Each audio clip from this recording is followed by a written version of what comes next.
අර මතකද දැන් අවුරුදු 2ක් විතර ඇති දක්ෂ ව්‍යාපාරිකයෙක් තාත්තා කෙනෙක් කෝටි ගාණක බිස්නස් එකකට එළියට බැස්සා. බහිනකොට ගෙදර හිටපු පොඩි එකා ගල් කැටයක් අරගෙන කාර් එකේ අතුල්ලනවා. තාත්තා ඩිකිය ඇරලා ඩිකියට දැම්මේ බ්‍රීෆ් කේස් එක. ඩිකිය තිබ්බා වීල් බ්‍රෂ් එක.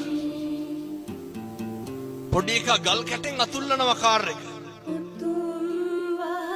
කේන්තිය කොච්චර ආවද කියනවනම් අර වීල් බ්‍රෂ් එක අරගෙන කොල්ලට ගැහුවා.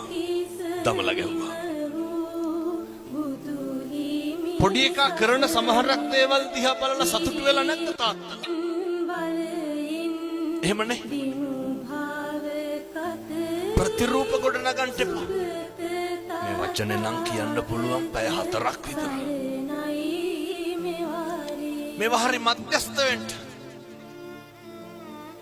දුකක් ඇති වෙනවා නම් පින්නතුනේ ප්‍රශ්නයක් ඇති වෙනවා නම්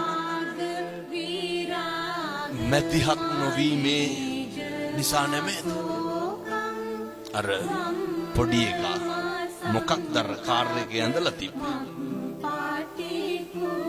කොල්ලා ගල් කැටයක් අරගෙන කාර් එකේ ලියලා තිබ්බා. මම මගේ තාත්තට ගොඩක් ආදරෙයි කියලා. පුරුදු වෙන්න ඉවසන්න.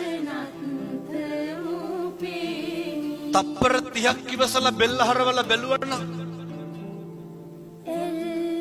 ගහයිද ගල් කැටේ වීල් බ්‍රෂ් එකේ. මම මගේ තාත්තට ආදරෙයි කියලා ලියලා තිබ්බේ. ජීවිතේ ඉවසලා බැරිම තැනක් එනවනේ. ඔතන දිවසන්ට